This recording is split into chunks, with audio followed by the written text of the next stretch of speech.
Welcome to Business Incubator, where we talk about how growing your business and keeping your life on track in the time of pandemic. So right now, I really wanted to talk to you about mental resiliency and how can you stay focused and not let the fear interfere with your goals and growth of your business. Also, how to block that noise that's coming up right now with everything that's happening around us. And so I bring to you Teri. Teri Holland is often referred as a queen of NLP. She is an exciting, dynamic, transformational seminar leader and an expert in the field of neuro-linguistic programming. As a successful high-performance coach and NLP trainer, Teri is the founder of the Teri Holland Co. and has a top-shelf improvement podcast on iTunes called the Teri Holland Show. So welcome, Teri. I'm super excited to have you here. Thank you. Thanks for having me. And let's just dig in. I really want to talk about all the noise that entrepreneurs have in their minds right now. And I mean, I'm no different. Shit is coming up for me all the time. So what is it that we can do right now to keep the noise out and keep on track with our goals? Sure.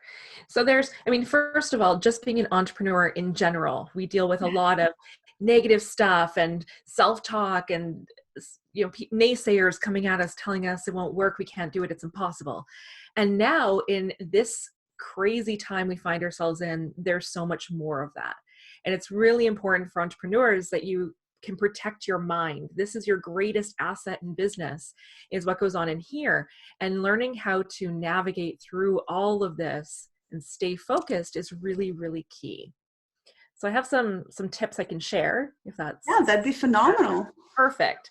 So these are I've been having a lot of conversations with my own clients around this, and these are some of the tools I've been sharing with them. So the first thing is... So guys, what Teri's saying, she's about to share some of the tips that people pay her thousands of dollars for. So listen in.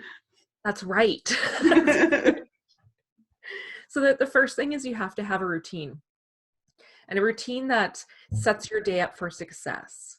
And there's a lot of talk lately about morning routines and home-based business routines. And what do you do every day to set yourself up? And this is a hugely important point.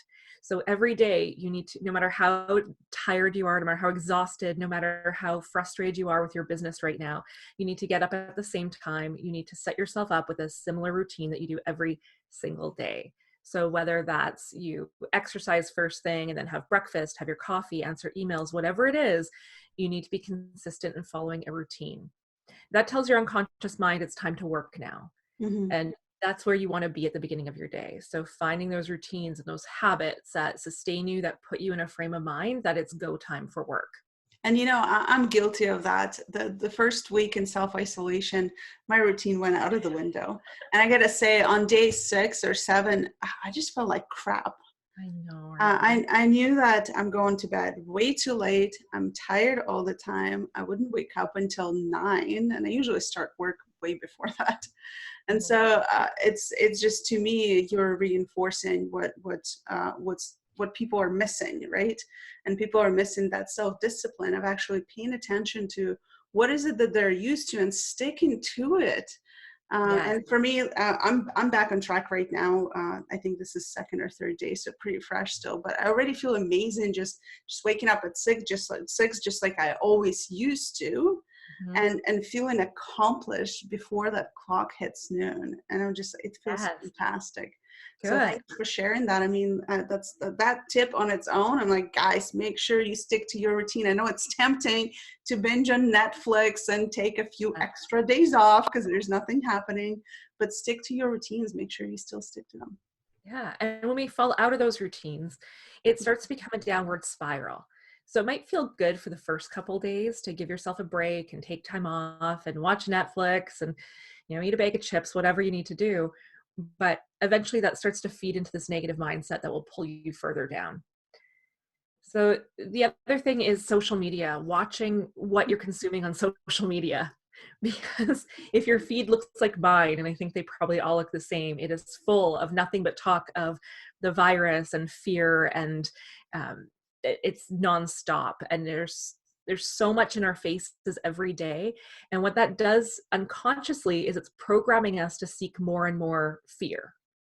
Mhm. So it becomes, again, a habitual thing where, and it's like this brain worm that gets in, and then it's all we think about and it's all we talk about and all the conversation directs there. So it's really important. I mean, you don't have to take yourself off social media, but it's really important that you watch what you're consuming on there, that you're intentional about your time that you spend on there. And because now we have so much free time right now, it's easy to get lost going down that rabbit hole and consuming way too much. We already know what we need to know, I think, at this point. We know what's happening. We know what we need to be aware of. We know to wash our hands. We don't need to keep repeating the same message over and over, because once that stuff, it gets in there, and it already is, it's hard to pull yourself out of it. Mhm. So when you are on social media, look for things that are positive. Limit your time that you spend on there, and be really careful about what you're feeding your mind. Yeah, my business partner calls it mindset hygiene. Yeah, It's like every morning we remember to brush teeth. I'm a morning shower person, so I shower every morning. nice. Brush hair, like we remember all of the hygiene parts. And for some reason, we don't do it with our mindset, where we don't really pay attention to what we consume. For me, it got to the point where once I got email number 25 that had a subject line of COVID-19, and influencers, guys, I love you. I do. And I do want to be on your email list. That's why I sign up to it. But my gosh, all of you all of a Yeah, sudden have the same subject line. I literally created a filter in my Gmail that filters out all of the emails that have anywhere in the email COVID-19. Like, yeah, it got that extreme. I just refuse to absorb any more information about something that doesn't add to my life. absolutely. And hey, it's important to keep on news and make sure that you know what's happening in the world, but even that needs to be limited, right? Exactly. There is the limit, there is the top. You don't need it all the time, every day, every minute of the day. Yes. And And there's I always joke, but I say I leave it to other people. I'm sure other people will let me know when something happens. exactly. Well, there's a difference too between getting it from a credible source, who you know that that's the right information, or getting it from your Aunt Edna, like third-hand knowledge on Facebook. You don't need that. We do need to stay informed, but being very clear of where the information comes from and how much of it you expose yourself to every day. I've done the same thing. I filtered out my inbox because there was so much of it. And, you know, I don't need it. None of us need that much. Yeah, no kidding. Yeah. Tara, actually, I'm sure that a lot of our listeners are curious because I know you are an influencer as well, and you do host live events on top of being present on social media. So, what are the things that you have done to shift your business that you think our audience would find useful? Well, I've always had a component of my business that's been online, Mhm. but with the live trainings, I lead live NLP trainings, hypnosis trainings, and I've always been very adamant that I would never do those online. It's not the same experience, and never say never, right? Because Yeah, here we are because the in universe this challenges you. exactly.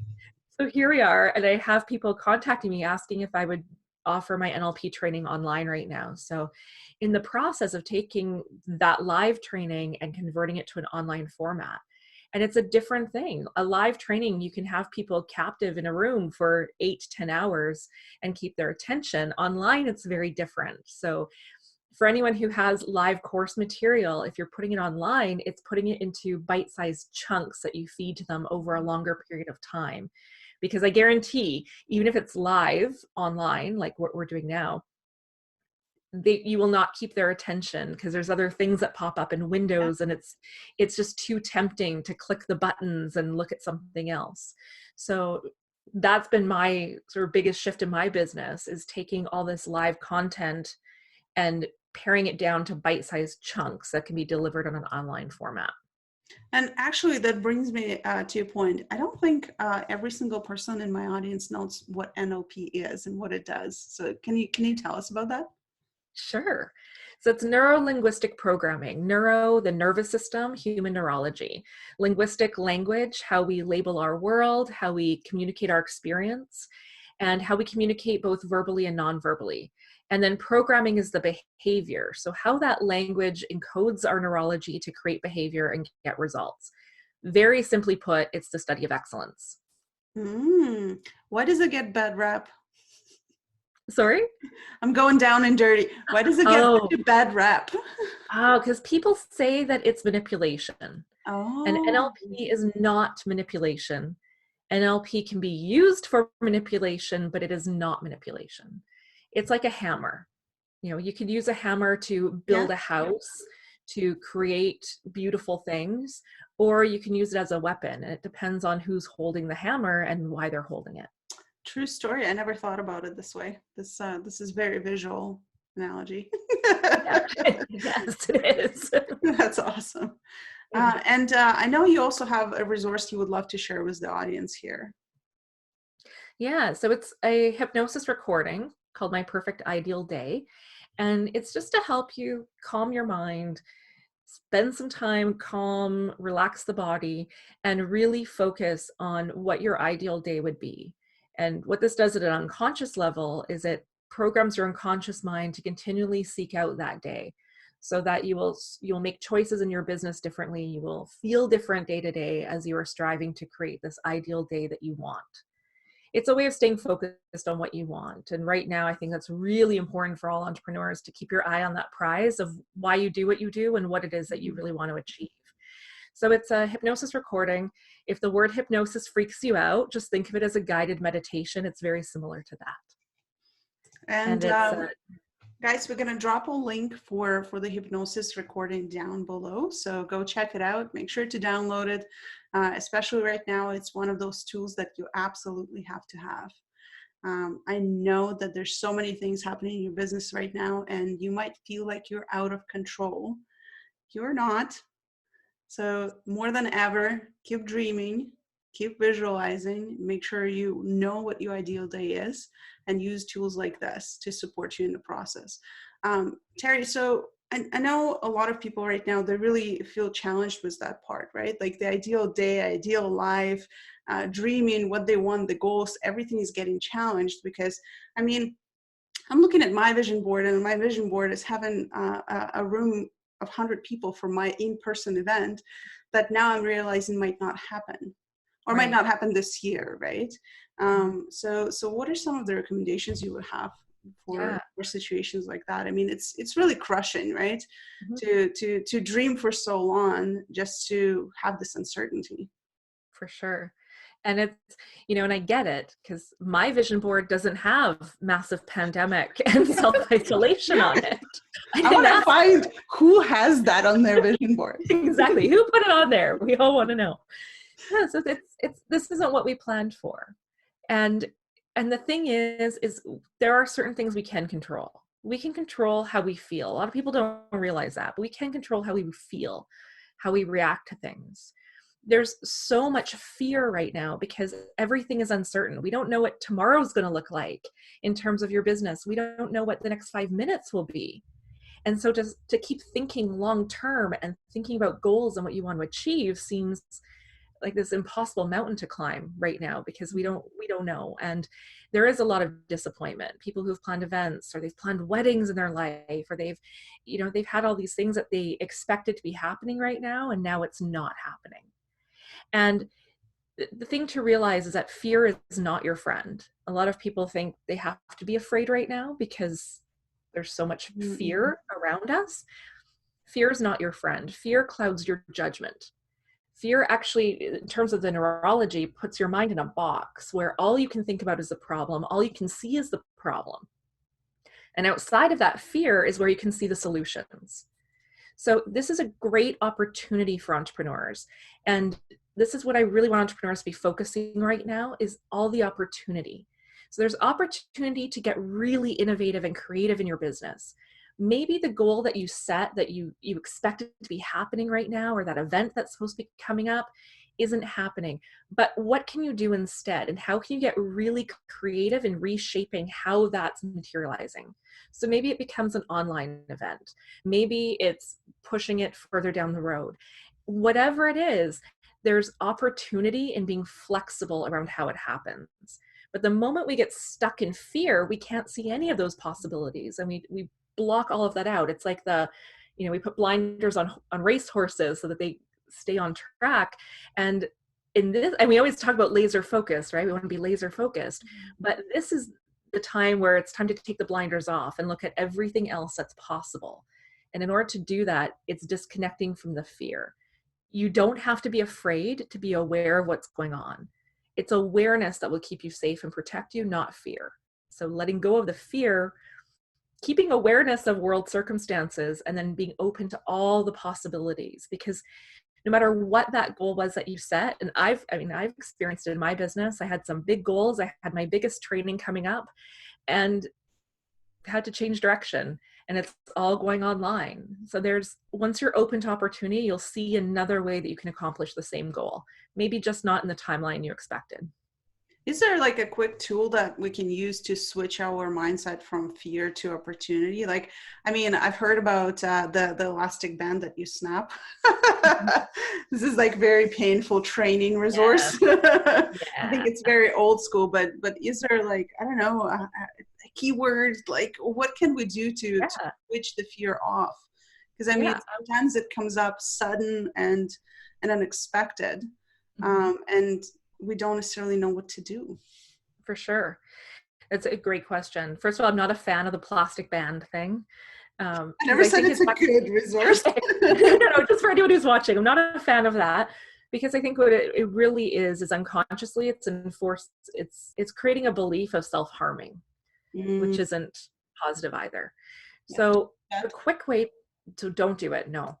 So a really quick way that you can shift your state at any time you need it, is to recall a time where you felt the way you want to feel. So maybe right now you want to feel confident. Maybe you want to feel confident that everything's going to be okay. So all you have to do is recall a time when you felt totally confident, a specific time you felt totally confident. And as you recall that time, go right back into that time, see what you saw, hear what you heard, and really feel the feeling of being totally confident. And you can do that with any positive state you want to feel, simply by recalling a time you felt it, seeing what you saw, hear what you heard, and feel the feeling.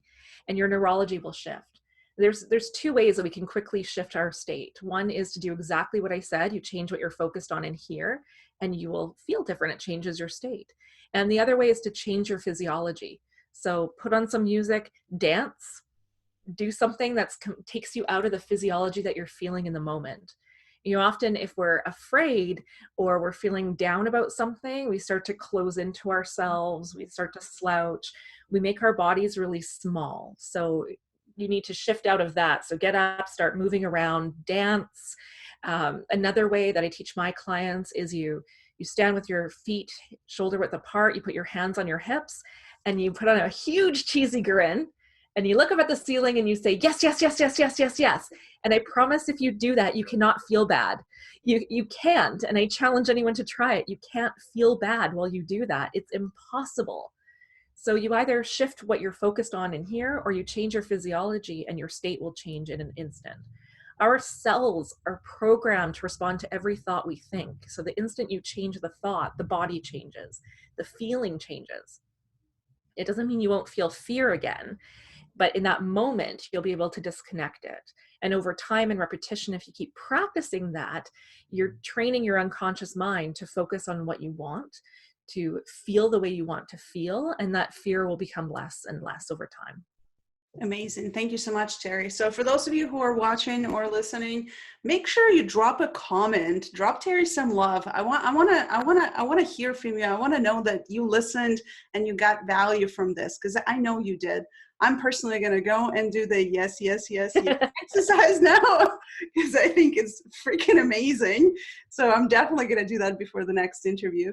Teri, thank you so much for sharing your knowledge, for coming on and helping us in this time. I think this is a huge value for anybody who's going to watch this, and it's going to give you some really incredible tools. Again, you can download My Ideal Day self-hypnosis recording at teriholland.ca/ideal day, and you can find that link below.